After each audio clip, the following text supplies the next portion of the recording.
Buenos días a todos. Me da muchísimo gusto saludarlos esta mañana. Mi nombre es Guillermo Vázquez del Mercado. Soy coordinador ejecutivo del Programa para el Estudio de la Violencia del CIDE. Y aquí en el programa estamos súper contentos de poder presentar este índice global, que es una herramienta única en su tipo, a nuestra comunidad y a todos quienes han participado en las actividades de divulgación y promoción de conocimiento del PEF. La violencia criminal, sin duda, es uno de los principales motores de las violencias, y diversos estudios lo han demostrado y cuantificado para varios países, estados y localidades. El día de hoy tenemos el gusto de que la Iniciativa Global contra el Crimen Organizado Transnacional nos presente el Índice Global de Criminalidad 2021, ¿no? Esta es, como les decía, una herramienta única en su tipo que busca cuantificar información por tipo de mercado y actor criminal, así como para medir la resiliencia de cada uno de los países.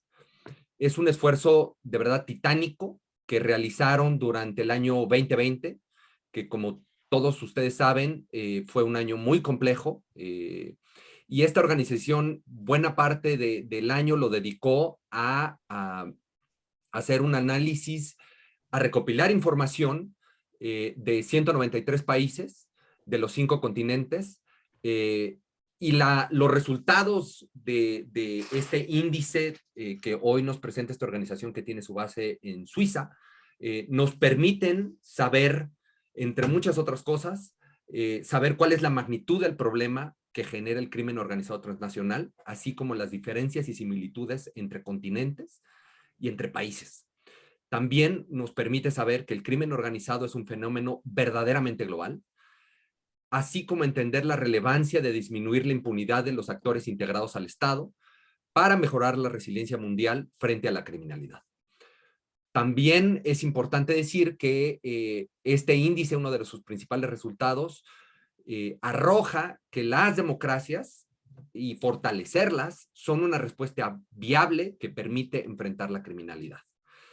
Pero permítanme introducir a quienes hoy nos acompañan aquí para presentar y comentar esta herramienta de resultados, y después les voy a decir un poquito cuál va a ser el orden del día o cómo vamos a platicar el día de hoy. Hoy, para presentarnos este índice, tenemos con nosotros a Kosio Ivanov, quien desde 2018 es analista senior de la Iniciativa Global. Formó parte del equipo ENACT, Enhancing Africa's Response to Transnational Organized Crime, y también coordinó el equipo que recolectó y analizó la información para los Balcanes de este índice. En Bulgaria, su país de origen, formó parte del equipo que exploró la violencia serial, así como de la Comisión Presidencial de Indultos. Kosio cuenta con una licenciatura en Criminología por la Universidad de Lancaster y una maestría en Combate al Crimen Organizado y Terrorismo por la Universidad de College London. Welcome, Kosio. También está con nosotros la doctora María de la Luz Lima Malvido, quien además de formar parte de la Red Global de Expertos de la Iniciativa Global, es profesora de victimología del Instituto Nacional de Ciencias Penales, el INACIPE, y ha desarrollado una importante trayectoria en el servicio público como subprocuradora del entonces Procuraduría General de la República y también ministra de Asuntos Políticos de la Embajada de México en Reino Unido. Es experta en criminología y victimología con una extensísima experiencia profesional y académica en América Latina, Canadá y Europa. Doctora Lima, bienvenida. Recuerden que el índice global es una plataforma de visualización de datos que está disponible en el índice en OCIndex.net, y ahí podrán descargar este informe completo, los informes por país y realizar comparaciones por región y entre países.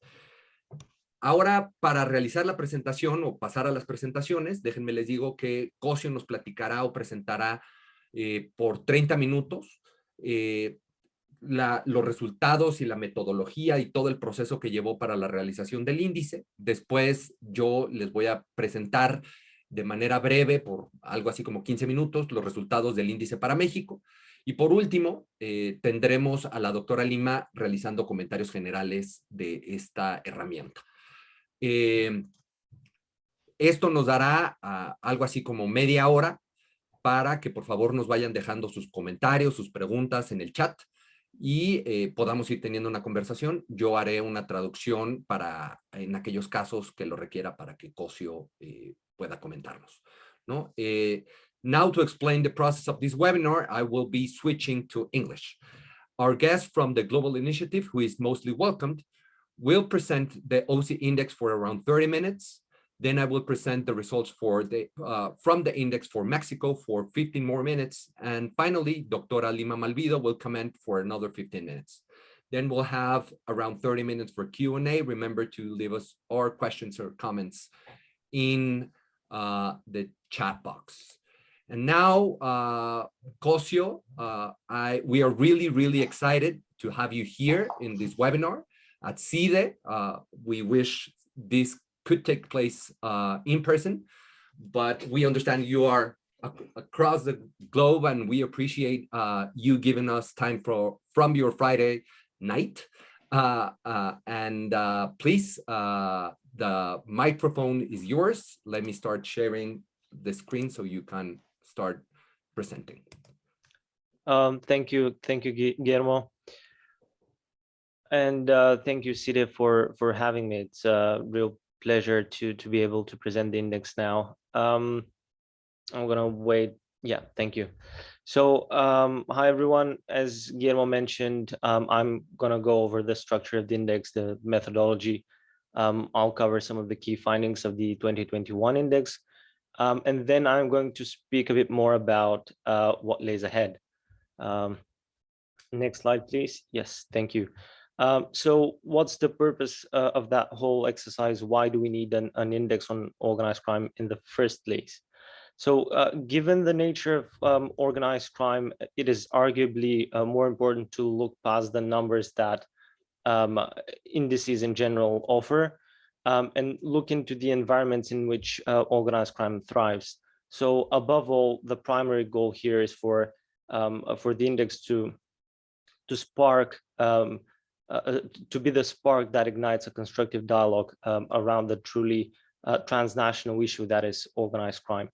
The multidimensional nature of the tool allows users to gain a better understanding of the relationship and the causality between different indicators. And by doing so, the index provides a framework to promote evidence-based research and analysis. It's very important to know that the value of this first iteration of the index for me lies in the fact that we now have established a baseline on which to measure future developments in both criminality and resilience to organized crime. Thus, the value of the tool will only grow over time. And so as future iterations of the index are developed, stakeholders will be able to assess trends in criminality, as well as trends in countries' ability to be resilient and to respond to organized crime. Over time, hopefully, the index will also develop a predictive functionality as well. Next slide, thank you. On that note, let's delve into the question of what exactly is the organized index. Next slide. Modeling an index is by no means an easy feat. The clandestine nature of organized crime and its changing forms carry the risk of the index becoming an overly complex tool. At the same time, however, oversimplifying the index would risk sacrificing the kind of nuanced analysis that is needed to inform stakeholders of the conditions within their respective countries. In turn, that would obstruct the development of effective anti-organized crime strategies. So the index takes sort of a middle ground approach. We have tried to make the tool intuitive and easy to navigate, yet we have focused on the important aspects of organized crime dynamics, which allow that sort of nuanced analysis of flows and resilience measures. And so the index is based on three elements, as you can see here. We have the scope and scale, as well as the impact of specific criminal markets, 10 of them. The structure and influence of 4 criminal actor types, and then the existence and capacity of countries to be resilient to organized crime, measured across 12 resilience building blocks, as you can see on the right-hand side of the screen. Next slide, please. And what you see here is the breakdown of the criminality component of the index. As outlined just now, we have 2 subcomponents of criminality, which are criminal markets and criminal actors. Starting with criminal markets, while each market of the 10 is a standalone indicator, we can generally group these 10 markets into 4 broad categories. So we have the people-based markets, covering human trafficking as well as human smuggling, the trade markets, arms trafficking. We have 3 environmental crime markets and 4 drug markets. Can you go back a bit? Yeah, thank you. These 10 criminal markets form the base layer of the pyramid. So the higher the score for the criminal actor subcomponent, the wider the base of the pyramid. And then the four criminal actor types, as you see here, are mafia style groups, criminal networks, state embedded actors, and foreign actors. Importantly, we recognize that not all criminal groups will fall neatly into one or the other of the 4 categories, but we feel that these 4 actor types capture the criminal environment quite well. I'm not going to delve into the definitions of the 4. You can head to the dedicated website that Guillermo mentioned, OCIndex.net. And in the download section, you can download the entire methodology, guiding questions with definition and so on. Next slide. Turning to resilience now, under the index, there are 12 underlying resilience indicators, or building blocks, as we call them. As with the criminality indicators, each of the resilience building blocks is a standalone and equally weighted indicator. But again, it is possible to group them into 4 broad categories that reflect different parts of societies, including leadership and governance, criminal justice and security, economic and financial issues, and last but not least, civil society and social protection. Taken as a whole, these 12 indicators have the potential to provide a holistic and sustainable response to organized crime. Next slide, please. And now to methodology. Now, the index is an expert-led assessment in which, as I mentioned, 2 overall scores are calculated for each of the 193 UN member states that are part of the study. One score is for criminality, which combines criminal actors and criminal markets. And then we have 1 overall score for resilience. All indicators in the index are scored on a scale of 1 to 10. For the criminality component, the score of 1 would represent the best possible scenario, where the illicit market or the criminal actor type simply does not exist. And a score of 10 represents the worst possible scenario, where the illicit market or criminal actor type has an extremely negative influence on all parts of society or state structures. Now, when determining the criminal actors or criminal market scores, experts were asked to consider the monetary impact of the market, but also the non-monetary aspect, which includes geographical concentration of the market, number of people affected by it, number of people involved in it, how much violence is involved, the scarcity of commodity that is being traded, and so on. In a similar fashion, when determining the criminal actor scores, experts were asked to consider the organizational capacity, as well as the level of sophistication of various criminal actor types, as well as their overall influence on society and the state more broadly. While the score for criminality allows us to identify organized crime threats, as well as the scale of these threats, the resilience score speaks to the type and the effectiveness of measures that states have in place to achieve the solutions to organized crime. Importantly, the ultimate purpose of this index is to help identify as well as to implement practical measures to successfully combat organized crime. So in that sense, it really cannot be emphasized enough on how important the resilience aspect of the index is. And by contrast to criminality, that for the 12 resilience building blocks, that 1 to 10 scale is flipped. So a score of 1 represents the worst possible scenario, i.e. the resilience measure simply does not exist. And a score of 10 is basically the best possible case where the resilience measure exists, is extremely effective, and importantly, can respond to emerging threats. For the resilience indicators, experts are asked to assess two key elements. First, does the resilience measure or framework exist? And secondly, is the measure effective in combating organized crime? Importantly, we do not penalize a country for not having, for example, a wildlife trafficking law if wildlife crimes are not a major crime issue in that environment. Now, another very important qualifier I would like to make here is that it is not enough for a resilience measure to be effective and to exist. In that sense, we are also looking at how the resilience measure is being implemented and whether it meets international human rights standards. Next slide, please.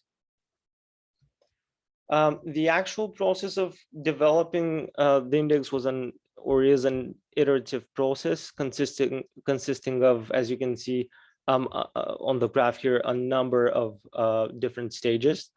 So first, we began by doing an extensive open source research and data collection to create preliminary profiles for all 193 countries that were included in the index. Then we moved on to round 1 scoring, where these profiles were sent to country experts. Experts were asked to provide scores for each of the 26 indicators, along with confidence level scores for the same indicators, based on their own expertise, as well as on the information on the data that we had provided. Experts were also asked to critically review the justifications, adding or removing information from them. Then the second round of scoring comprised 2 separate parallel streams of both country and thematic scoring. The first was an exact repetition of the previous phase, but obviously with different sets of experts. And in parallel to that, a third set of experts, thematic ones, with expertise in specific criminal markets for a particular region, also verified the scores as well as the justifications that were derived from the first scoring phase. Following the consolidation of all the scores and the justifications from the previous 2 rounds, we held a series of regional expert group meetings, 24 in total. Attendees were presented with the updated profiles for each country in their respective region. And then we held a semi-structured discussion where experts would give their opinions on both the scores as well as the justifications. And then taking expert input into account from every previous round that we've done so far, scores were adjusted and calibrated on a global scale and then reviewed by global initiatives, regional observatories. And in the end, as you can see on the slide here, over 5,000 indicators were scored and reviewed. More than 4,000 sources were consulted, with the process relying on more than 350 experts, which only goes on to point at the immense collective effort it took to develop a product that is comprehensive, accurate, and global. Now I'll touch upon the major findings of the 2021 iteration of the index. As you can see, one of the main findings of the index is that almost 80% of the world's population live in conditions where criminality is pervasive, while resilience is not sufficient. To illustrate that point, we use our vulnerability matrix, as we call it. Now, the x-axis that you see on top represents criminality, and the y-axis on the left-hand side is the resilience, together forming 4 quadrants, where a score of 5.5 is the midway point. Starting with the bottom left beige quadrant, where countries with low criminality and low resilience would be placed. This is the most populated quadrant with, as you can see, 77 countries falling into that category. Right next to it, that red one, the red square, is where countries in the most dire situation would be placed. 57 countries have high criminality as well as high resilience, Mexico being one of them. And then taking these 2 quadrants into together, that gray corridor below, covering both, shows that overall 79.4% of the global population live in conditions with low resilience. Now, on the top left, that green square, this is where countries would want to be. 50 countries fall into the category of high resilience and low criminality. And then on top right, the small peach colored quadrant, only 9 countries in the world are located into the high criminality, high resilience category, which is very counterintuitive. Taking this quadrant, the peach colored one, and then the one below it, that pink corridor on the right shows that 79.2% of the global population live in countries where criminality is assessed as high. Next slide, please. So another key finding of the index is that with a global criminality average of 4.87 out of 10, when breaking that down by continent, Asia exhibits the highest criminality overall across 5 continents, followed by Africa and the Americas, with Europe and Oceania exhibiting lower levels of criminality below the global average. Next slide. With a global resilience of average of 4.82, Europe by far exhibits the highest levels of resilience, followed by Oceania, then Americas, and Asia and Africa displaying resilience level below the global average.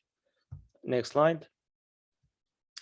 And here we have a breakdown of the criminality component with results by thematic area, criminal market. As you can see, the global criminal markets average stands at 4.65 out of 10, with human trafficking identified as the most pervasive criminal market worldwide, followed by cannabis trade, arms trafficking, human smuggling, and so on. When we compare most to least pervasive global markets, we start to see patterns that speak to the availability and versatility of different commodities. For example, looking at human trafficking, not only is it that human beings are unfortunately the subject of exploitation, but the fact that exploitation comes in so many forms, from forced labor to organ trafficking, sex trafficking, and so on. And so because this market encompasses such a wide range of illicit activities, it can occur in any and every country in the world, regardless of size or wealth. Same thing for the cannabis trade. when compared to the other three drug markets, we see that synthetic drugs, heroin and cocaine, fall way behind. Now, whereas those narcotics dominate some source countries, their high costs and the preference for other drugs in user markets could explain their lower prevalence on a global scale. By contrast, cannabis can be grown pretty much everywhere and is comparatively cheap. Also, in the context of the COVID-19 pandemic, a decline in the use of party drugs was observed. And at the same time, we saw a rise in the consumption of cannabis as a way to deal with the anxiety and depression caused by the pandemic to a large extent. And on the other end of the spectrum, we see flora crimes with the lowest prevalence globally, with an average score of 3.88 out of 10. This could also relate to issues of availability and versatility. Now, the use of flora commodities may be comparatively limited, and flora species are slower to replenish. So the larger the market becomes, the less commodities there are to be exploited. Next slide, please. And now let's have a quick look at the other criminality subcomponent, criminal actors. By exploring the dynamics of criminal actors, the index gives us insight into how criminality is perpetrated. And although mafia and organized crime have become synonymous for the wider public, our findings show that it is not territorially based groups that have the biggest impact. Instead, it is state-embedded actors as well as criminal networks that have the highest reach and influence. And something more, even though criminal networks can be generally thought of as conduits of illicit flows within both country and transnational contexts, in fact, it was state-embedded actors that were identified as the most dominant criminal actor type worldwide, with the global average score of 5.76 out of 10. Next slide, please. And in terms of resilience, what we most often saw was that many countries have the necessary frameworks in place, showing an expressed desire to combat organized crime. Implementation, however, was lacking. For example, resilience indicators such as international cooperation and national policies and laws, as you can see here, scored the highest on average across the 12 building blocks. By contrast, economic and social resilience indicators scored significantly lower on average. And fortunately, non-state actors, which includes the media and civil society, score comparatively high across the 12 building blocks. At the other end of the spectrum, the indicator for government transparency and accountability represented the second lowest average score, 4.41 across all 12 building blocks. Next slide, please. As I mentioned just now, state-embedded actors are the most dominant criminal actor type in facilitating organized crime. And so as we go over the different indicators of the index, we begin to pull out some interesting relationships. One such relationship, as you can see here, basically what the graph tells us is that state-embedded actors engaging in criminality is particularly troubling because in many cases, the very apparatus that is meant to be the driving force behind countermeasures to organized crime can in fact perpetrate criminality and is often a hindrance to the implementation of adequate countermeasures. We are aware that the degree to which the state is involved in illicit activities happens on a broad spectrum, and it varies from country to country. ranging from low-level corruption to full-scale state capture, where the state apparatus is often the predominant or the sole perpetrator of illegitimate violence and crime.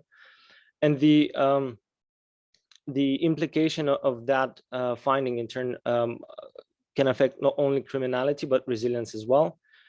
As you can see on the graph, we have found that countries that exhibit or that have higher state-embedded actors tend to have lower resilience to organized crime. Next slide, please. And of course, what makes a country more or less vulnerable to organized crime is an extremely complex subject to study. And while the index provides a standardized way to evaluate criminality and resilience across a spectrum of environments, what we have acknowledged right from the start of the development of the tool is that in analyzing organized crime, states often start on an unequal footing. Like criminality, there's no one-size-fits-all approach to resilience, and so no assumption can be made as to what exactly makes a good resilience measure. What the index has found, however, is that governance does in fact influences resilience to organized crime.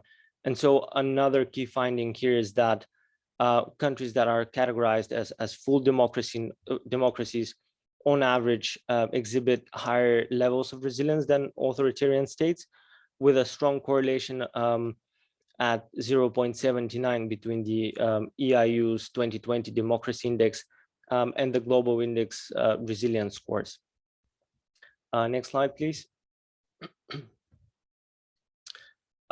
Another key point to make is that conflict and instability were not only linked to criminality, where the highest scoring countries were those experiencing conflict and fragility, but also to resilience, where a strong negative correlation was found at minus 0.87. In conflict settings, it might be the case that state attention is diverted to war efforts, which inevitably leaves social, economic, and security institutions weakened. Similarly, in conflict settings where there's a dispute over territorial resources, territorial control and social cohesion are likely to be diminished. All of these circumstances can then lead to an overall decline in the resilience to organized crime. But as we pull out these correlations, I'd like to just say that we're not arguing that rich and stable democracies are completely void from organized crime. It is important to keep in mind that organized crime is pretty much everywhere, and it just may look different from country to country. But what the results show us is that vulnerability to organized crime tends to decline in transparent and open societies. Next slide, please. And now a few quick notes on the website. So we have developed an interactive website that has all the index information, so reports in Spanish, French, Arabic, and English, of course, country profiles, methodology papers, as I mentioned in the beginning of my presentation, of course, the database of scores as well. So if you haven't had the chance to check out the website yet, you can do it at OCIndex.net. The website also allows you to get an overview of scores in different crime and resilience dynamics, and to then go into specifics for different regions, countries, or indicators, as shown on the slide here. And then you can make use of this really useful feature called Data Explorer. It makes it possible for users to look at correlations between different indicators, hypothesize about, and then analyze the said relationships. Next slide, please.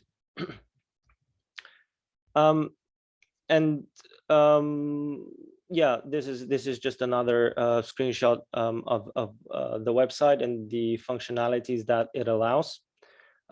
Next slide. Lastly, I'm going to briefly cover the next steps and what lays ahead for the index. Since its launch about 6 months ago, the index has been featured in 500 articles, closer to 600 now, across a variety of media outlets, as you can see on the slide here, including the likes of CNN, Forbes, Washington Post, OCCRP, etc. The feedback has been overwhelmingly positive, with only a few negative pieces coming from certain country. Along with that, the GI has also received positive feedback from a range of stakeholders across all levels, including various international, regional and national institutions. Importantly, we have gotten a lot of positive feedback from academia, which is in itself has a very sort of is very reassuring. It highlights the usefulness of the index and the intention of academia to make use of the tool and employed as a teaching resource at university level. To continue building upon the success of the index, we started an index blog series covering different aspects of the index on a country or thematic level. And then separately from that, we are in the process of developing a podcast series. So far, we have recorded 2 episodes, and we are now working on the 3rd one. We are expecting to have to release the first podcast episode sometime next week. Lastly, we have already entered the first stages of developing the 2023 tool. In late December 2021, we commissioned expert papers to analyze a number of criminal markets and explore whether some of them fit into the methodology of our index. Based on the conclusions, we will be adding more criminal markets in the 2023 iteration of the tool. And in addition to that, we have also started updating country summaries for the next index, which, as you know, underpin this course. And with that, I'm going to hand it to Guillermo to give an overview of the Mexico case, and then I will come back for some concluding remarks. Thank you very much, Cosio, for this comprehensive presentation of the index, how it was built, how it was conceived, its methodology and its main findings. And now I'm going to switch to Spanish to talk a little bit about Mexico, and then we'll come back to you for the concluding remarks. Bueno, pues, ay, espérenme, que esto no se quiere mover. Listo. Pues para México los resultados son muy interesantes, pero creo que también poco sorprendentes, ¿no? Dada el nivel de criminalidad y violencia que ya conocemos, ¿no? Para empezar, en el continente americano es el tercero con la mayor criminalidad y es el promedio más alto en el mundo en términos de actores criminales únicamente. Para la región centroamericana, donde estamos ubicados en el índice, muestra el mayor promedio de criminalidad de todo el mundo y las puntuaciones más altas en el continente respecto a trata de personas y a tráfico de personas.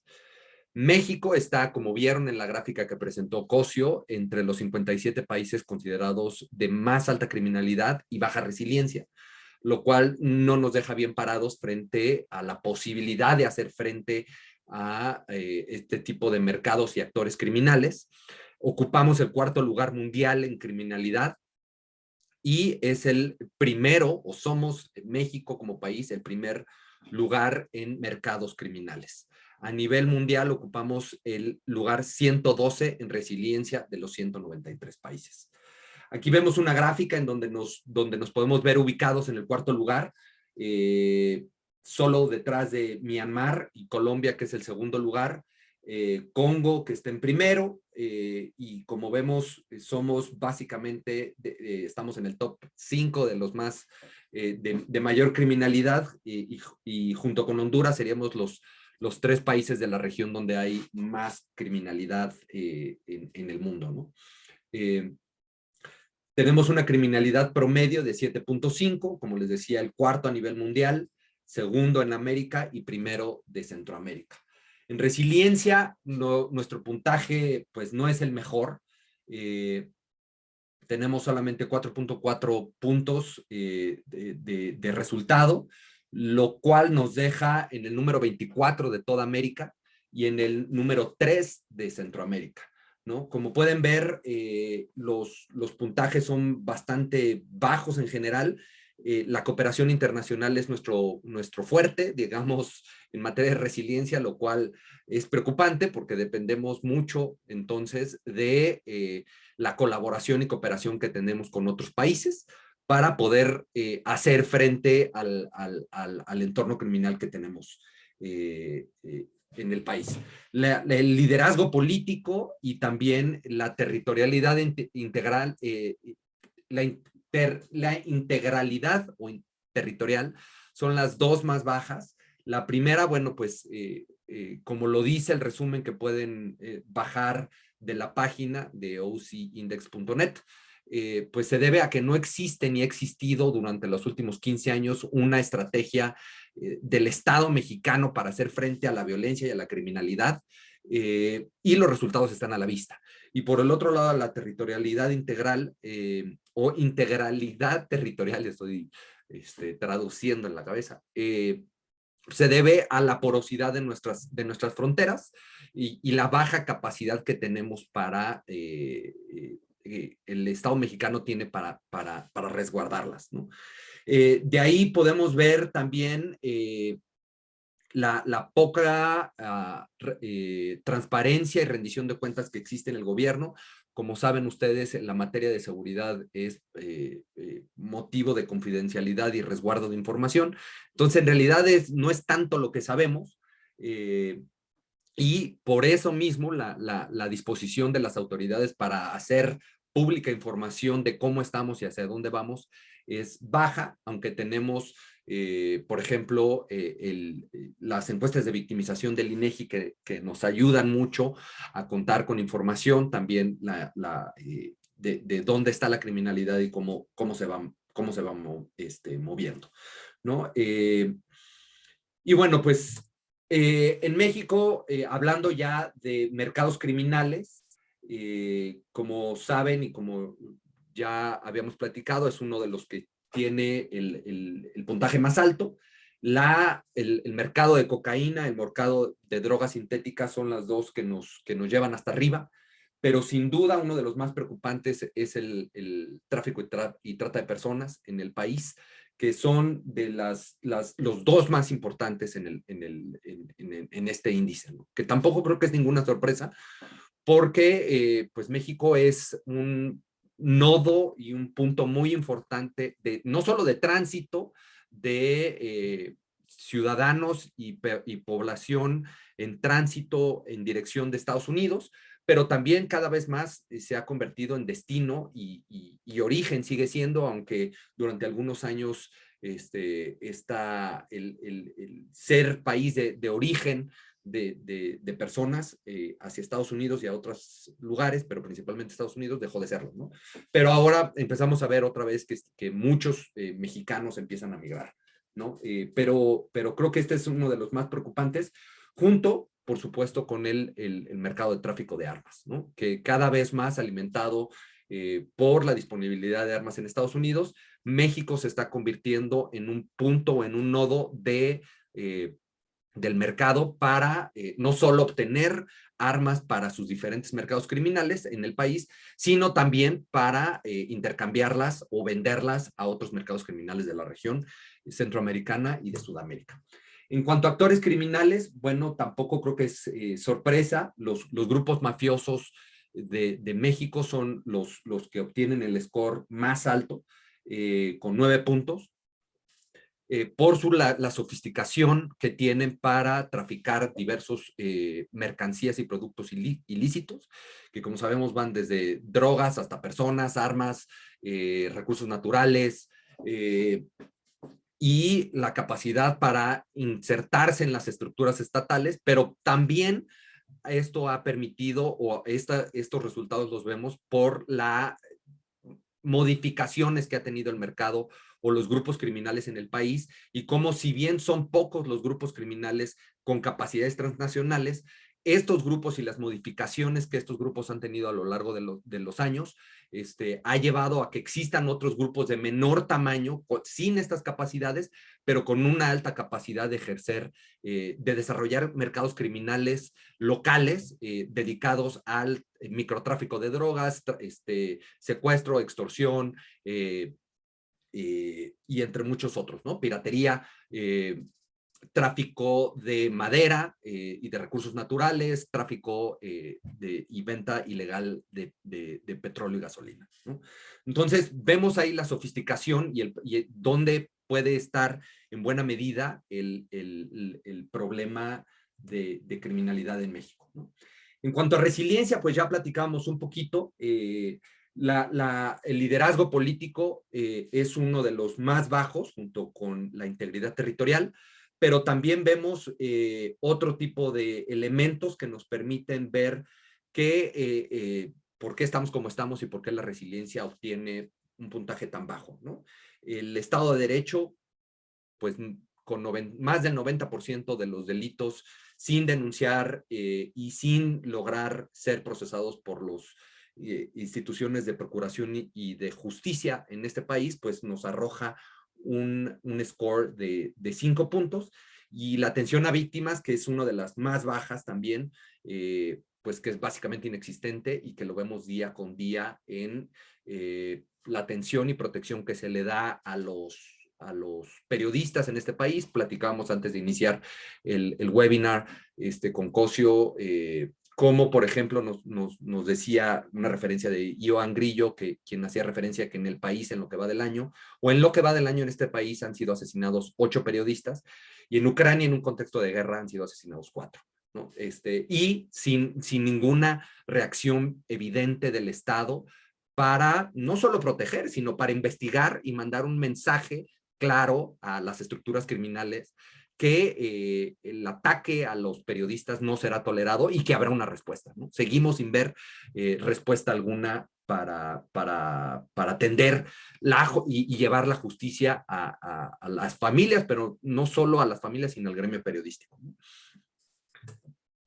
Bueno, una de las cosas que también creo que tiene tiene una gran ventaja este índice es que nos permite comparar, como ya decía Cosio, no solo entre regiones, sino también entre países con regiones. Entonces, un poco para comparar dónde estamos parados como país en la región americana, vemos que México está muy por arriba de la región entera de América Latina en mercados criminales, y un poco por abajo en materia de resiliencia. Y este resultado se debe en gran medida a que en materia de resiliencia, bueno, pues empujan mucho los resultados de resiliencia de los Estados Unidos, de Canadá, de muchos países del cono sur, como son Chile y Argentina, incluso Colombia, como vamos a ver un poquito más adelante, ¿no? Y la criminalidad, bueno, pues es así que nos ayuda, no hay mucho por dónde. Nosotros tenemos suficientes mercados, actores, criminales para empujar, ¿no? En cuanto a la región en donde nos encontramos en el contexto del índice, vemos que tenemos, para Centroamérica nos comparamos un poquito más, pero incluso estamos más arriba, ¿no? En mercados criminales estamos básicamente punto y cacho porcentual por arriba de los resultados que arroja la región centroamericana, y para resiliencia también nos encontramos ahí sí un poquito por arriba de la región centroamericana, ¿no? Y bueno, este es un ejercicio que me gustó hacer. Lo primero que pensé es mucho nos hemos comparado en el país contra mercados similares, ¿no? Países similares de criminalidad. Y el obvio, o uno de los más mencionados frecuentemente, es Colombia. Entonces, esta herramienta nos permite pues tener algunos elementos cuantitativos que nos permiten tener una mejor idea de, bueno, en realidad, cómo estamos comparados contra Colombia, ¿no? Y aquí vemos que estamos, pues, básicamente muy cercanos uno del otro en cuanto a mercados criminales, donde ellos despuntan de acuerdo al índice, es en el tráfico de cocaína y cannabis estamos casi igual. Hay muy poquitos donde estamos, los grupos mafiosos de Colombia también están un poquito adelante, pero esto nos permite ver que tenemos estructuras y mercados criminales muy similares. Y esto creo que es muy interesante por fin verlo con claridad y de manera cuantitativa. Ahora, en materia de resiliencia, ahí es donde nos llevan ventaja, ¿no? Y creo que no es menor la ventaja que nos llevan. Ellos, como establece el índice, podemos ver que tienen 5.8 frente a 4.6 de nosotros. Y vemos que pues el liderazgo político que hay existe, y eso lo sabemos, ¿no? Desde hace varios años, yo diría décadas ya, en Colombia hay un empuje muy importante de la clase política en el país por salir adelante, por promover la paz, por contener la criminalidad, y han hecho avances, ¿no? Hay mucho por hacer todavía. El mercado criminal en Centroamérica y la violencia, que diga, en Colombia tiene muchos otros orígenes. Para empezar, los grupos armados que existen allá y que están en conflicto abierto con el Estado colombiano, cosa que no vemos aquí con esa, no hemos visto aquí hasta el momento con esa claridad, aunque sí ha habido grupos de este tipo en el país, pero vemos aquí mucho de la importancia de trabajar en resiliencia, ¿no?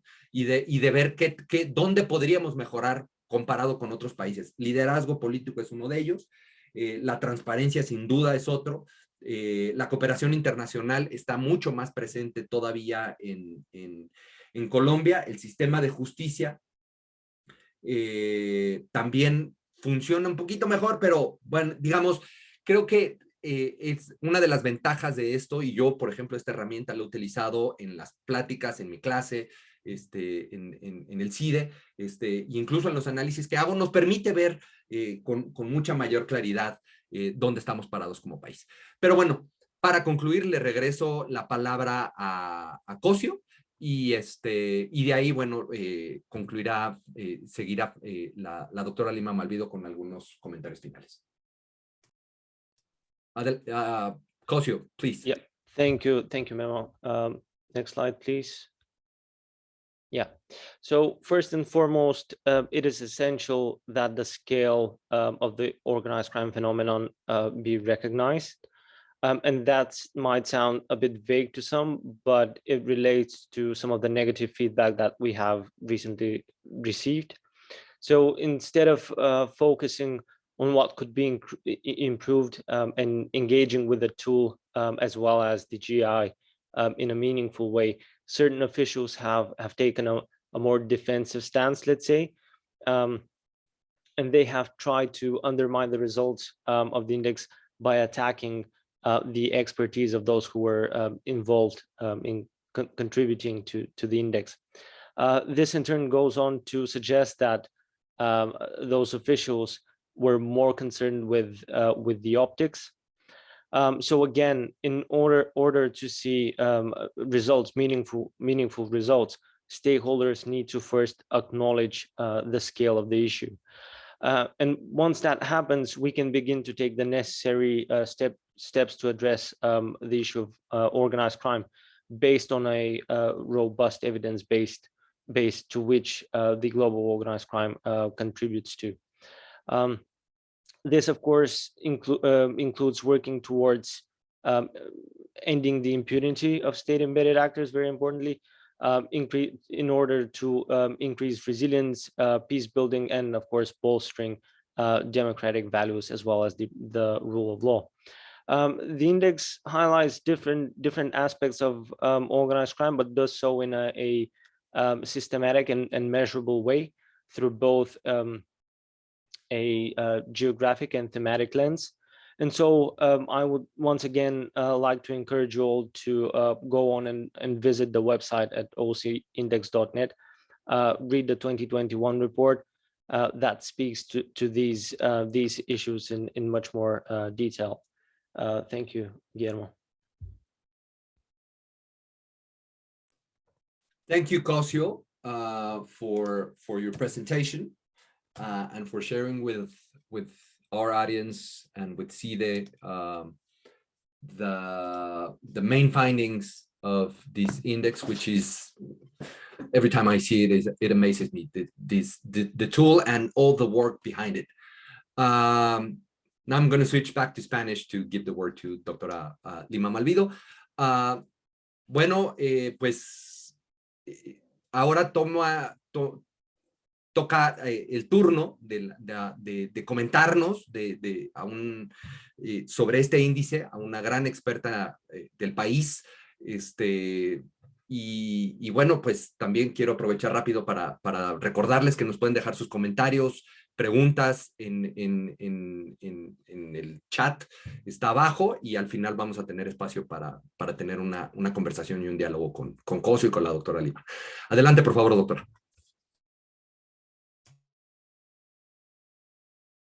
Su micrófono. Ha sido muy vasta y muy completa la presentación que se ha hecho. Yo haría algunas puntualidades como la siguiente. Estoy consciente de que este índice va a ser revisado y se va a aplicar cada 2 años.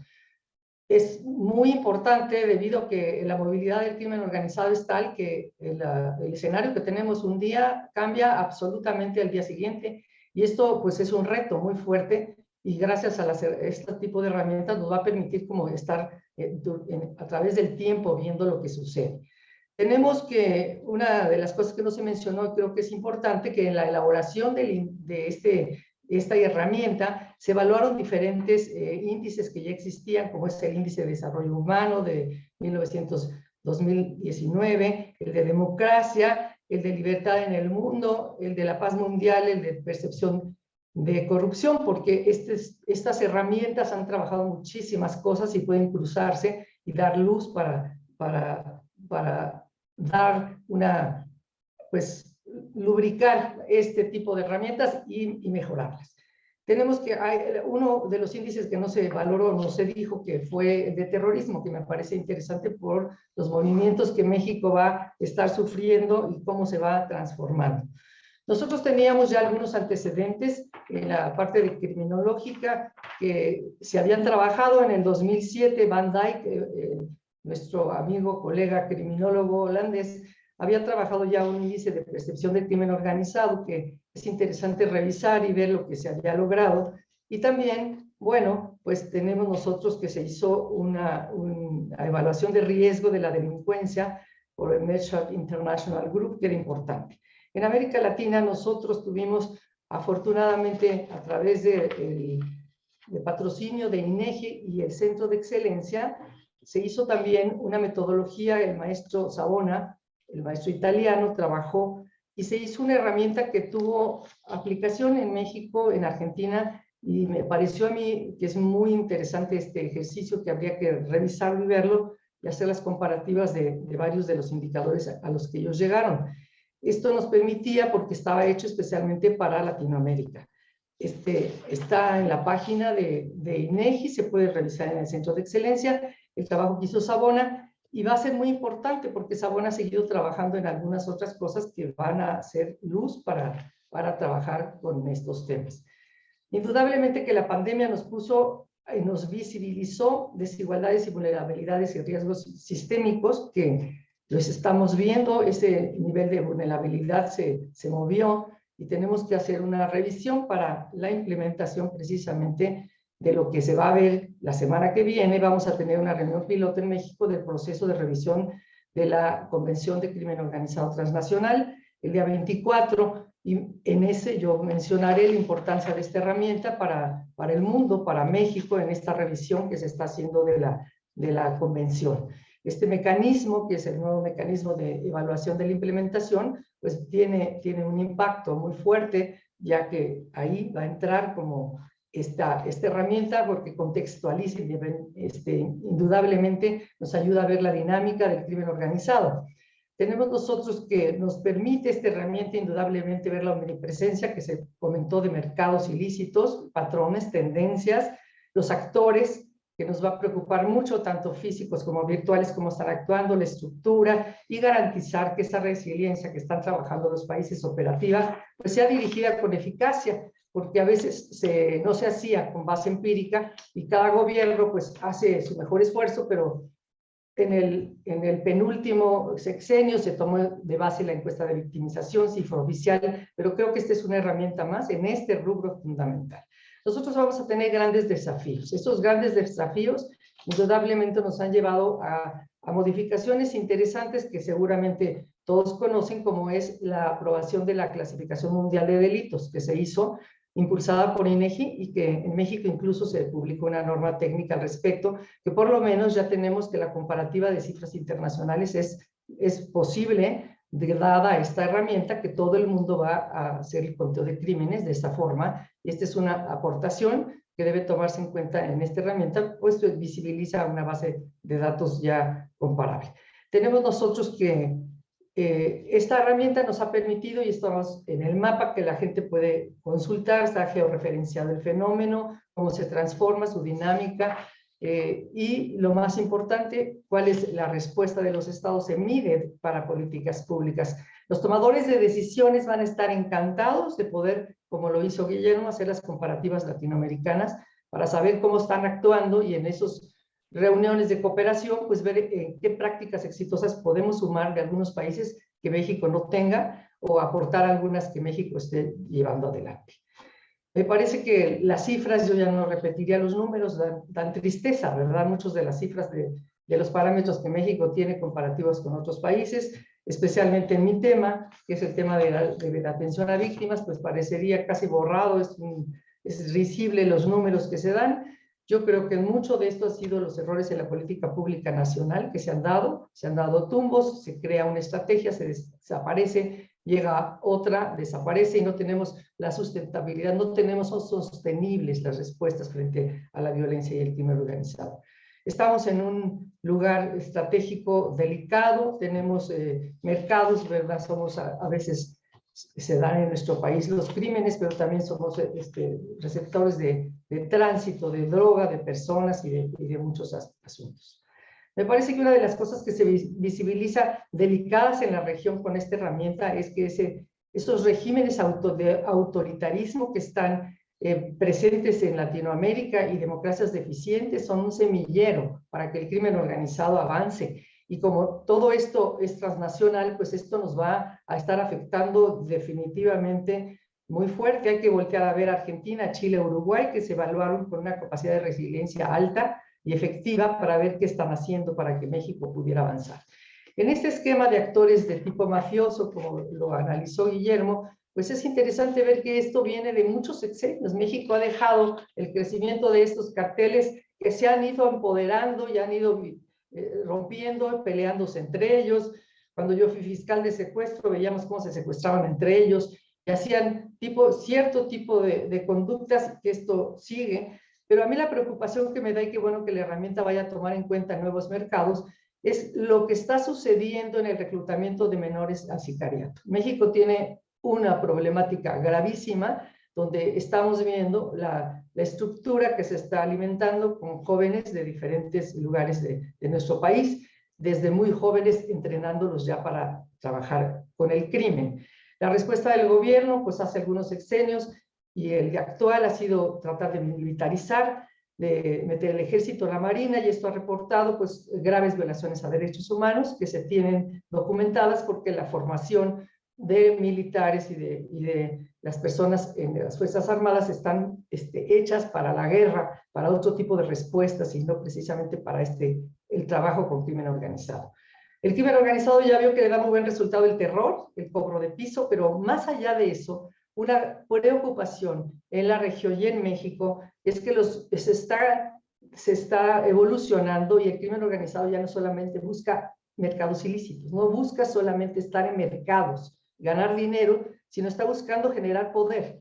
base social, está penetrando, quiere espacios y curules y ha trabajado ya en elecciones, se han matado candidatos, se ha tratado de negociar y si no, asesinan a las familias y esto es algo súper fuerte y hay que verlo, por eso el proyecto europeo de Proton que inició en 2020 hay que analizarlo, lo está viendo Sabona, cómo evaluar las políticas públicas, cómo devienen el reclutamiento de crimen organizado hacia redes terroristas. Esta unión entre crimen organizado y redes terroristas que se va a empezar a dar, y por lo menos en modus operandi lo estamos viendo, algunos grupos que van a estar entrenando nuestros carteles para uso de nuevos modus operandi que no teníamos. Nosotros tenemos la presencia ya de minas antipersonales que empezaron a utilizar haciendo algunas elaboraciones domésticas. Tenemos el uso de drones para blancos dirigidos, lo cual pues no está contemplado en el protocolo de tráfico de armas porque son armas nuevas. Hay que empezar a ver hacia dónde se va.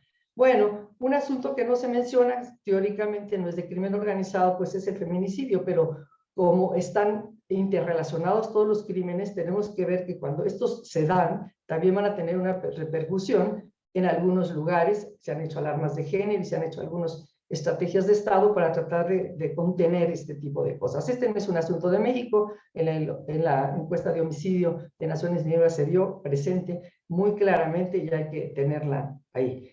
En México hay otro tipo de cuestiones que se dan que no se ha mencionado, que son las desapariciones forzadas.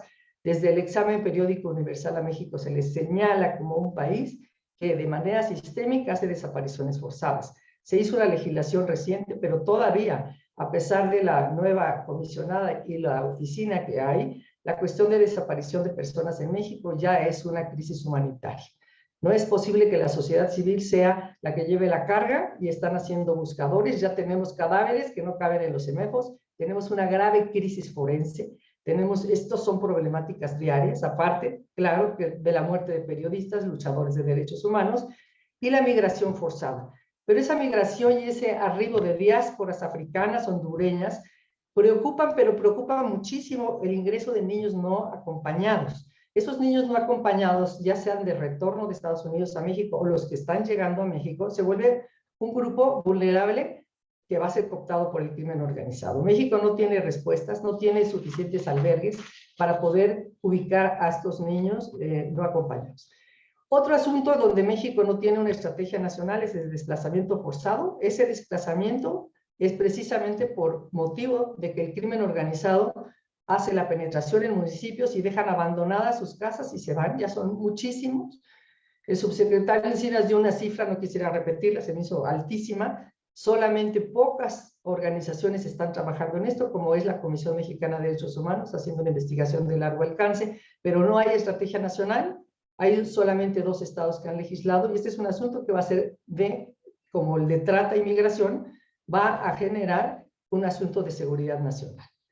Nosotros tenemos, que me llama a mí tanto la atención, que en el año 2000 ya se hizo la prospectiva en Naciones Unidas para decir que la trata y la migración iban a ser los asuntos más delicados del mundo con armas, y miren, después de tantos años lo estamos viendo.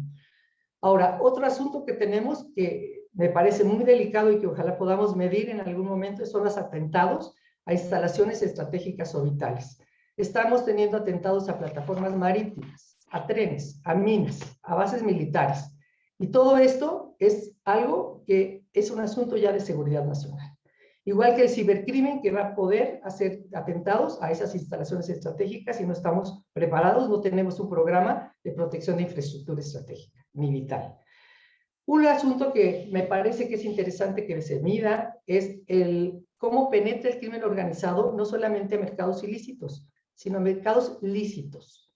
Porque la forma de lavar dinero pues es hacer inmobiliarias, hacer hoteles, hacer muchos, la penetración que estaba en los indicadores de Sabona era hasta dónde penetra a través de mercados lícitos los carteles que trabajan asuntos ilícitos. Así que entonces, nosotros vamos teniendo ese avance, esas fallas en democracia que nos van a llevar, lo que dice Luis Sherry en su libro, a ese hoyo negro, la ingobernabilidad. Lugares en donde ya no se puede entrar, ya no entra la autoridad. Podríamos, y sería muy bueno georreferenciar en dónde están esos vacíos de poder absoluto, ya ni siquiera hay gobiernos. En esos lugares no entra la autoridad. Bueno, en cuanto a esos bloques de resiliencia, preocupa muchísimo el hecho de que no obstante que se ha comprobado que el apoyo a víctimas y testigos puede ser un paliativo, sería muy importante que estuviera, pues el índice mundial de esto, el indicador nos da un índice bajísimo de 4.24, y bueno, ya en México pues es realmente irrisorio.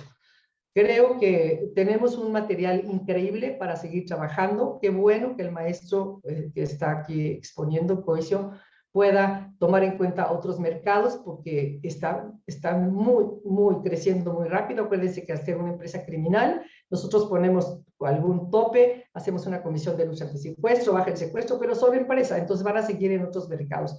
¿Cuáles son los nuevos mercados? Esa fauna, esa flora, hacia dónde los bosques, hacia dónde van a ir, porque vamos a seguirlo viendo, pero qué bueno que a través de una herramienta de esta naturaleza podamos hacerlo.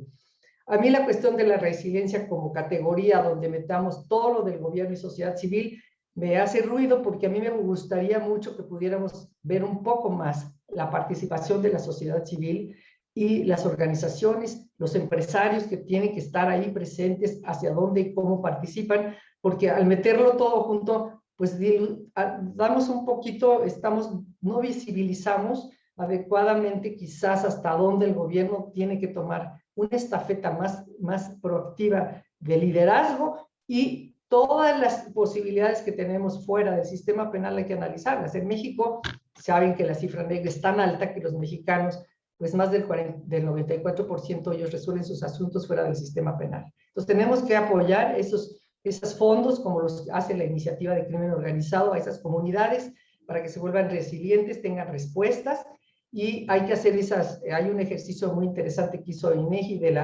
precisamente auditorías de seguridad ciudadana, auditorías de seguridad pública, donde nos visibilizan ya muchos de los elementos y factores que van a cruzar con los elementos que esta propia herramienta nos está midiendo. Así que no hago sino sumarme al reconocimiento de lo que se ha hecho, como dijo bien el Departamento de Estados Unidos, que en parte también patrocinó esto, y el Interpol, que han sido muchos los actores, son muchas cuestiones, pero lo más importante que yo quiero dejar aquí claro es el paso de este material a los tomadores de decisiones. Tenemos herramienta, pero tenemos también la gran responsabilidad de hacer grupos racionales, de qué se va a hacer a través de la lectura y comparativa, como lo está haciendo Guillermo, cómo podemos trabajar en esas buenas prácticas y que la región realmente avance. No solamente visibilizar cifras, sino hacia dónde vamos los que estamos trabajando en la creación de esas políticas públicas, porque si en el diseño están fallidas, esto en la planeación estratégica nos servirán de base. Y luego hacer ya el diseño dirigido con base empírica, que va a ser fundamental, y ojalá que seamos capaces de visibilizar la herramienta, de capacitar a los tomadores de decisiones que a veces no conocen qué es lo que tienen que hacer y lo tienen en las manos. Así que qué bueno que el CIDE esté involucrado en esto y muchas de las instituciones a las que pertenecemos se vuelvan líderes para hacer que esta herramienta pase a ser efectiva en la realidad. Muchas gracias. Doctora, muchísimas gracias por sus comentarios. Creo que tiene toda la razón. El siguiente paso, y puede ser el más complejo, es traducir esta información en políticas públicas, ¿no? Y políticas públicas accionables, además, llevarlas a territorio y a diversos territorios, porque creo que esto lo que nos deja es el hambre de seguir entendiendo, de seguir rompiendo la información y analizando, porque pues esto lo vemos por país, ¿no? O sea, México es un territorio gigantesco, en donde todos sabemos que lo que pasa en Sinaloa y en Baja California es muy distinto de lo que sucede en Michoacán y Guerrero y completamente diferente de lo que ocurre en Tamaulipas o el Golfo. Entonces, es necesario dar una siguiente vuelta de tuerca. Qué bueno que hace referencia a estos indicadores y esfuerzos locales que se hacen por el INEGI, por UNODC y el Centro de Excelencia. Y no podría estar más de acuerdo en esa parte, ¿no? Ahora, bueno, tenemos todavía algunos minutos para comentar y para platicar un poquito de las preguntas que amablemente nos han hecho llegar, muchas, en nuestro chat. siguen llegando. Yo se las he ido traduciendo y pasando rápidamente a Cosio. Entonces, él nos va a comentar al respecto, ¿no? Y yo también, bueno, pues puedo comentar ahí algo de algunas de la pregunta de Colombia. Ahorita vi que llegó una, pero bueno, déjenme, nos preguntaron, por ejemplo, cuál era la diferencia y que si se podía hacer algún tipo de comentario en cuanto a tráfico y trata de personas, y si se pueden comparar crímenes entre sí, por qué no está, por ejemplo, el lavado de dinero considerado, si se pueden acceder a los datos para trabajar con ellos. Entonces, le doy la palabra a Cosio para que platique un poquito de esto y ahorita regresamos a tener una siguiente interacción, ¿no? Y si usted tiene algo al respecto, doctora, también bienvenido. Cosio, I just mentioned briefly what the questions and the comments were about. As I said, and we spoke over the chat, I give you a brief translation of the topics. I don't know if you want to address the comments that were asked and commented. Yes, of course. So starting with the difference between human trafficking and human smuggling, just to mention that all of the definitions are available in the methodology paper that is uploaded on the dedicated website. In this case, the difference between human smuggling and human trafficking, basically, human smuggling involves the illegal entry, transit, as well as residence of migrants by land, air, or sea by an organized crime group for the purpose of financial or material benefit, while human trafficking would imply the exploitation of either migrants or people native to a specific state or country in the sex trade, illicit labor, or for organ trafficking. So one is the movement of people, the illicit movement of people across borders, that is human smuggling, and then human trafficking is the exploitation of people. On the question of minerals and why don't we separate the market into sort of specific minerals, for example, gold, zinc, oil, etc. The short answer would be because naturally occurring resources like minerals, oil, etc., are typically limited geographically in their reach. And it would be difficult to prioritize some minerals over other. So we wouldn't be able to capture all aspects of illicit extraction and trade. To give an example, and this is just, it's not factually correct. I'm just using that in my example. Zinc might be available or a mineral that is extracted only in the Americas, and if we include it in the global index, that will mean that all other countries will basically get lower scores, and that will there will be a discrepancy in the global comparison, and that is why we have lumped all non-renewable resources into a single market, just to capture that monetary and non-monetary impact of the criminal market. On data comparison, data availability, again, scores for all indicators, all criminal markets, actors, and resilience building blocks are available in the download section of the website. And then the narratives for each country are uploaded in PDF and at separate web pages. These narratives are basically what underpins the scores for different countries, different indicators. So you can refer to the OCIndex website. On the question about money laundering, so the Global Organized Crime Index grew from the Enact Organized Crime for Africa Index, which featured the 10 criminal markets covered in this first global iteration. For the sake of comparability, the same 10 criminal markets were used in the global index. Some criminal markets are more cross-cutting than in nature, and don't really fit into a state-based tool. However, with that in mind, the following iterations of the global index will cover additional markets, with the next edition of the tool planned to include 3 more.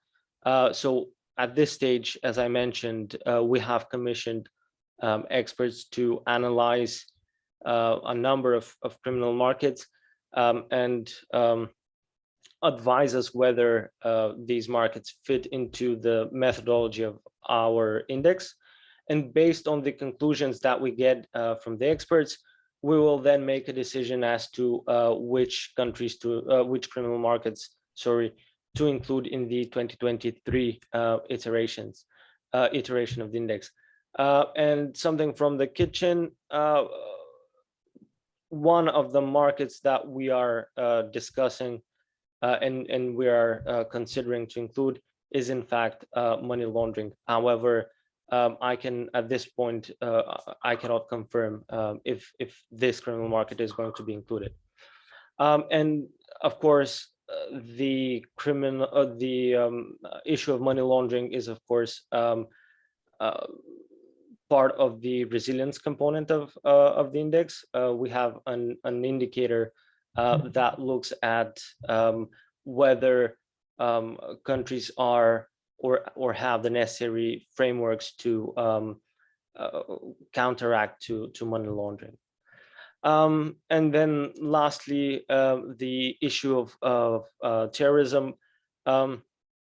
So we consider terrorists, some terrorist organizations as mafia-style groups if they regularly engage in organized crime to fund their activities. But while organized crime and terrorism often converge, and definitions are not set for either, and fundamentally there are 2 different concepts. So we try to only focus on organized crime because there are other tools that look specifically at terrorism.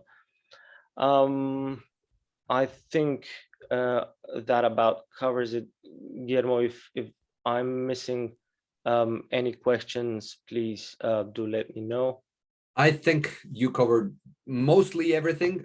There's one final question, basically asking on trends, if you can foresee a new type of crime or a new type of market or criminal group that might emerge, if it's possible to start seeing a new trend. That's the last question. But let me just go back to the question on Colombia. And we'll respond that in Spanish, and then we can switch back and go for final remarks. En cuanto a Colombia, había una pregunta ahí, ¿por qué tiene mayor score de resiliencia que han hecho? Bueno, creo que hay un montón de factores, ¿no? Colombia, el mercado criminal y el contexto de violencia colombiano es apasionante y es muy complejo porque se suman ahí grupos armados, muchos grupos armados, grupos criminales, pero también del otro lado se suman desde hace más de 20 años, iniciaron con el Plan Colombia, que fue una iniciativa del gobierno de Estados Unidos en donde se invirtió una masiva cantidad de recursos a las instituciones colombianas para fortalecerlas, para fortalecer a las Fuerzas Armadas, a la Policía Nacional, y que a eso sí fue importante, creo, pero sobre todo creo que en Colombia existe algo que todavía no terminamos de generar aquí en México, ¿no? Que existen liderazgos muy importantes a nivel local, a nivel nacional, que han hecho un esfuerzo por combatir y contener las expresiones de violencia criminal y de violencia armada, ¿no? Hay un hartazgo social, creo yo, en muchos sentidos, de estas expresiones que tuvieron en los 90s, hicieron crisis con bombazos, con atentados terroristas, ¿no? Que cruzaban estos líneas de criminalidad y terrorismo, donde generan muchísimo miedo en la población, y que generaron liderazgos en la sociedad civil, liderazgos políticos a nivel local. Recuerdo, digo, el entonces alcalde de Colombia, Antanas Mocus, que empezó a salir de la caja y a mover un montón de actores a nivel local para mover hacia a la sociedad y promover el Estado de Derecho de diferentes formas, ¿no? Y a nivel nacional, estrategias nacionales para contener la violencia y para moverse hacia estrategias de paz, ¿no? Y que nos llevan mucho más tiempo en acciones de prevención y contención de la violencia. Muchas de las cosas que se hacen aquí en México se hicieron mucho antes en Colombia. Una de ellas que empezó con el ordenamiento territorial y que ahorita después y urbano, que es el metrocable y lo que aquí conocemos como el metrobús. Inició allá, es una estrategia colombiana, ¿no? Pero digamos, eso a grandes rasgos.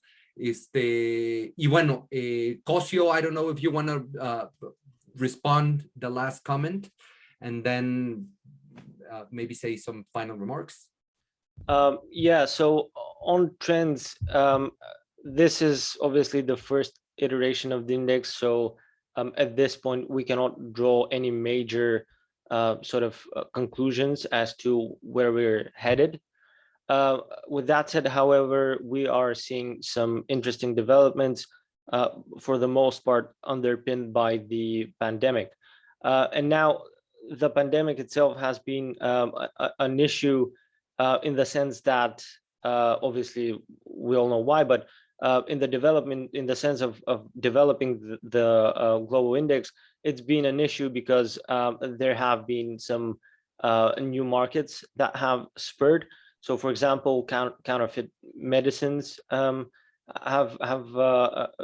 risen, but I assume that we will be able to capture a sort of, if not the full scale, we'll have a pretty good idea as to how the pandemic affected illicit flows in the 2023 iteration of the index. And again, as I mentioned, as we go on to develop future iterations of the index, the tool will have some form of predictive functionality. I think I saw a question on was it on the strategies that could be employed to counter organized crime. So of course, one of the major findings is that state-embedded actors dominate the criminal landscape. So what can we do about that, I think is the question that hinges out there. So and again, while state-embedded actors are the most dominant form globally, their influence extends to different or various echelons of power.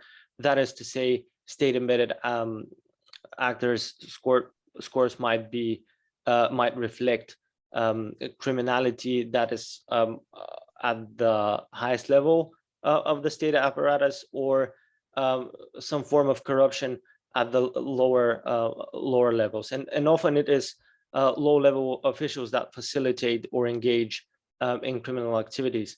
So it is not inevitable, therefore, that political will to tackle organized crime is absent. In such cases, focusing on building the capacity of state institutions to respond to organized crime is the way to go, basically. And then in the environments where state-embedded actors are extremely pervasive, there are other responses that can be leveraged, such as non-state responses. So working with civil society organizations, investigative media outlets, and of course international donors, which have the capacity to bring about tangible changes. And I think that about covers it. I don't know if there are any other questions, Guillermo.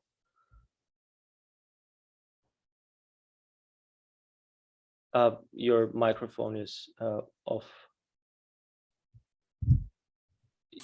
There's one last comment that I can address on Colombia. Okay.